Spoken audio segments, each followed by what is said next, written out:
Well, hello, it's Matt Parker with Roanoke Animal Chiropuncture. Today I want to talk about the words that you see on the packages and on the labels, the food you buy for yourselves and for your pets. We tend to all go into the grocery store and shopping, and we're looking for something that says what we're buying is a higher quality product. And we basically, whether we know it or not, we're relying on a government agency or some other regulatory body to determine and assure for us that what we're consuming is safe or of some higher quality. So we do that with the definitions and the regulations of the words that are put on the label. I'm not talking about ingredients today. We'll talk about that another time. We are talking about the big words on the front of the package that you look for. So we're going to start, and we're just going to go through a few words. Natural is the first word we're going to talk about. So natural is not defined by any government or regulatory agency. That means anybody can put the word natural on the package if they want. The word natural is solely used for marketing, and it's very effective marketing. When we see the word natural, we picture, pretty green grass and pretty fields, and we assume it's great. But the word natural is not defined by any regulatory agency, so anybody can use it. And by the way, those really pretty pictures of the chicken breast and the bright colored vegetables on the bag, there's nothing that says that the picture they put on the bag or the package has to represent what's in the package. That's just not a thing. You can put whatever picture on there you want. And I am pretty sure when it comes to dog food, that picture of the big, plump, juicy chicken breast and brightly colored carrots and other fruits and green beans, that's not what's coming out of that train car hopper when it's delivered to the factory that makes the dog food. And it probably doesn't look very good going into the train car from the farm either, even though it may actually look like a chicken breast at some point. Now, I will say some of the more honorable and eco-friendly, animal-friendly companies, they may be using really clean and natural and healthy ingredients when they put the word natural on their package. But we just don't know. The largest, more reputable corporations, they shield most of their operations behind locked fences and locked gates. So we don't really know what they're doing. And being large corporations, their primary interest is to their shareholder and their investors, which is profit. So they're probably just using the word natural for marketing, whereas some smaller companies may truly mean it and may be able to back it up. The only way you're going to know that is to go to the company and go to the farm and find out for yourself. The next word is organic. Organic actually is defined by the United States Department of Agriculture. And there's a lot of rules. There's dozens of pages of rules and regulations and the way you get certified to be an organic grower, and the way they test it and label it. There's a lot to do there. Actually, there's so much to do there that some of the smaller farmers don't put the word organic on their label because it just takes up too much of their time and their profit, and the regulations are too intense for them. So what does it mean, though? The word organic label by the USDA is important, and I'm going to summarize it here. I'm going to hit the highlights, and these are the most important big key highlights. What it means for livestock, so that's your meat and your chicken and your pork products. Non-GMO feed, so they can't have any GMO feed. Well, that's good. They can't have any added hormones. That's good. They can't have any antibiotics. That's good. They can have vaccines, and that's good or bad. It depends. Vaccines aren't always a bad thing, even though I'm not into a lot of vaccines. However, that doesn't say anything about the way the animals are treated. So just because they're non-GMO feed and no hormones and no antibiotics doesn't mean that they're out in the pretty green fields living a good life. It doesn't mean that at all. There's nothing that says that they have to be humanely treated, or at least there wasn't anything that said that until recently. According to what I've read, and I don't have a lot of information on this, in March of 2018, the USDA did institute some rules about humane treatment of these animals that wasn't in the organic labeling and some of these other definitions we're going to talk about. So they are now required to be treated more humanely, but what does that mean? I don't know what that means. I haven't found it. It's a new process, so I don't know what that looks like yet. And I'll describe some examples of how unhumane some of these things are here in a few minutes. So there are some local farms, like I'm a big fan of Polyface, And I don't know if they're certified organic or not. And I don't care because I've seen that farm. I've seen how well the animals are treated. I've seen how natural they are. Um, and I know how clean and healthy those meat products are and eggs when I buy them. There are other farms who may have the organic label whose animals are not nearly as healthy. Just because they're not feeding GMO food and they're not giving hormones or antibiotics doesn't mean the animals are raised properly. So the USDA organic label, you know, isn't telling me everything I want to know. When they first came out with that labeling, however many years ago, I think it was great and it was a good idea, and there was a reason they did it. People wanted cleaner, healthier food. But now the word organic has become such a buzzword and such a trend that these companies will just do the bare minimum requirements to meet the organic certification, and it doesn't mean that their animals are treated properly and that it's something you want to consume. So that is livestock. Vegetables are the same way. They get a USDA organic label. The summary, I'm going to summarize the biggest part of the rules, and I'm not omitting anything obvious. This is basically what you need to know. The organic vegetables have to be grown on soil that's been free of pesticides and herbicides for at least 3 years. And during the growth, they can't use any herbicides or pesticides. So, okay, that's good. But, you know, DDT that was used a lot in the 60s and 70s, it stays in the soil for a dozen years or more. So just having the soil not having any inorganic pesticides dumped on it for 3 years doesn't mean the soil is clean. There's stuff that stays in the environment a lot longer than 3 years. Glyphosate, which is the main ingredient in Roundup, you know, even though it's supposed to break down within a few days based on government regulations, we're finding glyphosate in everything, okay? Organic stuff, everywhere. Glyphosate is everywhere because it's been used so much on the regular non-organic farms. Also, the USDA says for vegetables, there should be a buffer zone between the organic farm and anything else that's growing nearby.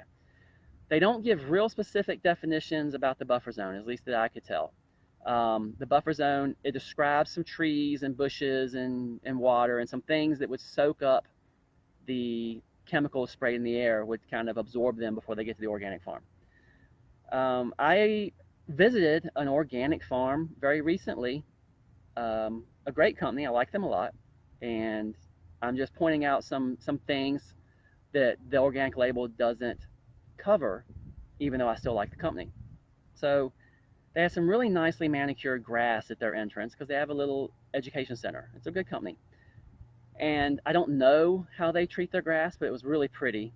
You know, I would speculate they use some weed killer or something on their grass, and it's just 100 feet from the organic crops they're growing.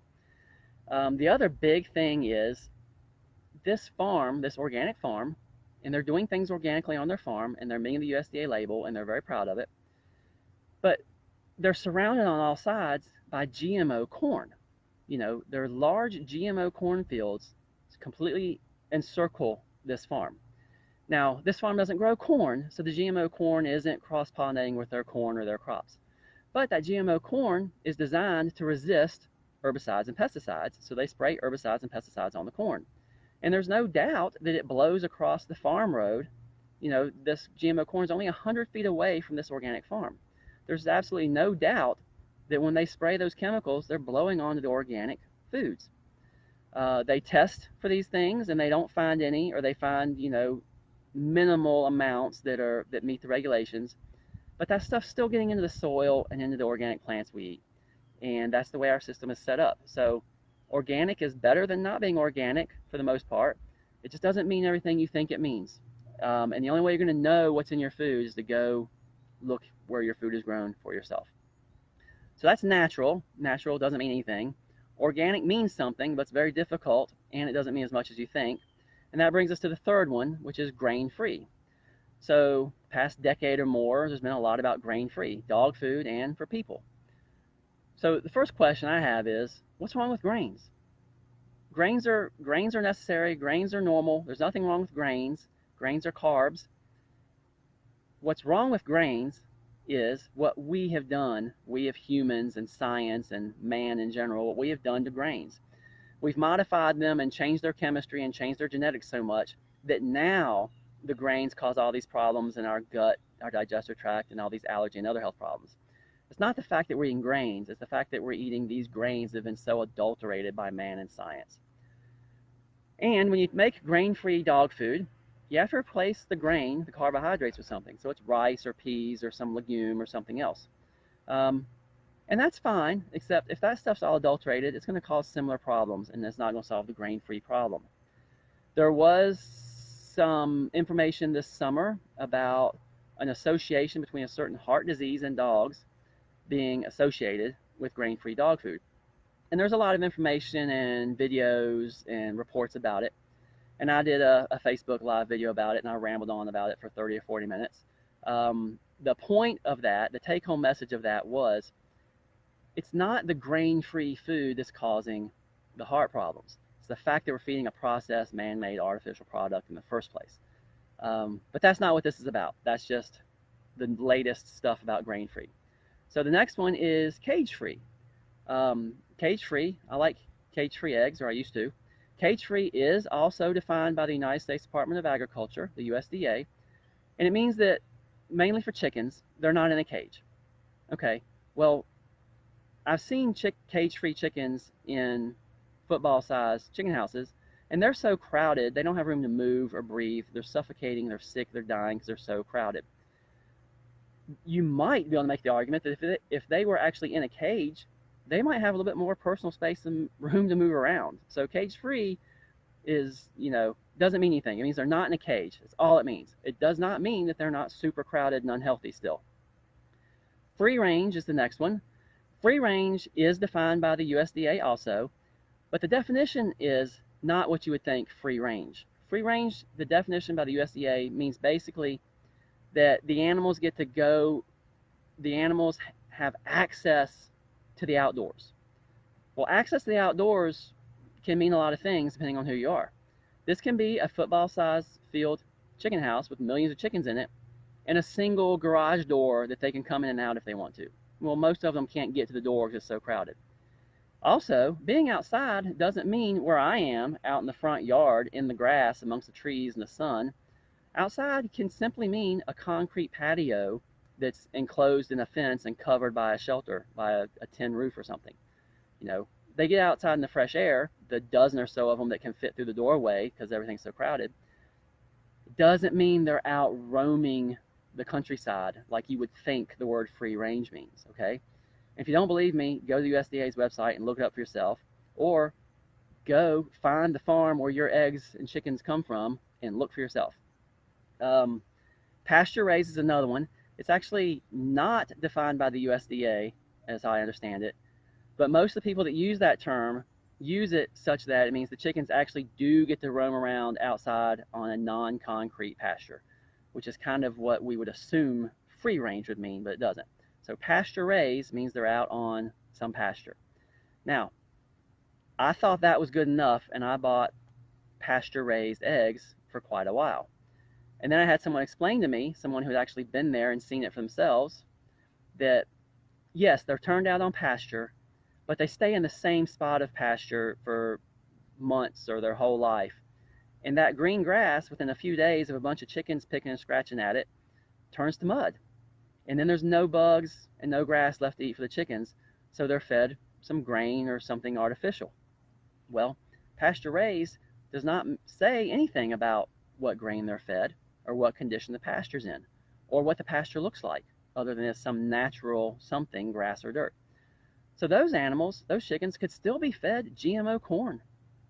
They could still be loaded up with antibiotics and hormones. If they're not organic, they can have antibiotics and hormones. So pasture-raised, which I for a long time thought was great, might be great, it might not be. It depends on the farmer who's doing it. So pasture-raised is not as pretty as you might think, or it may be as pretty as you think. You don't know unless you go to the farm and look for yourself. But these companies use these words to mislead us, or they use them as marketing. We think pasture-raised and we picture chickens out running around in the yard. That's not necessarily what it is. And again, I mentioned a few minutes ago, this said nothing about the humane treatment of the animals. The pasture-raised animals, doesn't mean it was a healthy situation, at least not until March of 2018 when some new humane rules were implemented by the USDA, and I'm still, looking to find out what those rules are and what they mean and how they look and how they change things. Just a few more. Grass-fed. Grass-fed used to be defined by the USDA, and it's not anymore. And grass-fed is one of those things that we have to really think about it. We think grass-fed, and our mind romantically thinks those are the cows we see on the side of the country road out in the big fields eating grass. Well, that's not what grass-fed says. Grass-fed says they were fed some grass. That's all that says. They were fed some grass. Those cows could be in a feedlot in mud and manure with a trough in front of them and somebody bringing them some grass to eat every day. That doesn't even mean that the grass is fresh. And that doesn't mean that grass is the only thing they were fed. You know, I can be fed chocolate cake. I can be chocolate cake fed. Doesn't mean I ate chocolate cake my whole life. I would be dead. I can be organically fed, even though that's not a term here, but just to demonstrate what grass-fed means. I can be organically fed. That means I ate some organic food. Doesn't mean that all the food I ate was organic. It doesn't mean that I led an organic lifestyle. It just means I ate some organic food. So grass-fed really, when you break it down, means the cows were fed some grass. That's all. They could have still been fed GMO corn and grains. They still could have had a crowded, crappy life. We don't know. The last one is about fish. Fish is usually either farm-raised or wild-caught. Well, farm-raised fish is no better than the chickens that are in the big football field-sized chicken houses. Farm-raised fish are super crowded. They don't have any room to breathe or move. They're shoulder to shoulder, if you will, for fish. And they're fed GMO grains and corn. Well, fish don't eat corn. Now, I hear the fishermen arguing, you can throw some corn in the water and the fish will eat it. Yeah, they will. But it's not what they're designed to eat. It's not what they would eat naturally in the lakes and streams and ocean. You know, when you throw chocolate cake at me, I'll eat it. But that's not what I was designed to eat, and that's not what I should be eating my whole life. The farm-raised fish should not be eating corn, and that's basically what they're fed in the crowded farming situation. So wild-caught has got to be better, although I'll agree that I have not been out on the fishing boat and seen how the wild-caught fish is treated. I'm sure these larger companies will find a way to exploit that too, just so they can put the term wild-caught on their fish. So you need to find out for yourself. That's all for now. I just want to touch on those few words because they're important to me, and I know that so many people don't realize or understand what they mean, or we just simply don't think about it. We see grass-fed and we think, oh, great. But grass-fed doesn't mean what you think it means, okay? We'll talk more about some other stuff later. Thanks for watching. This is Matt Parker. Bye.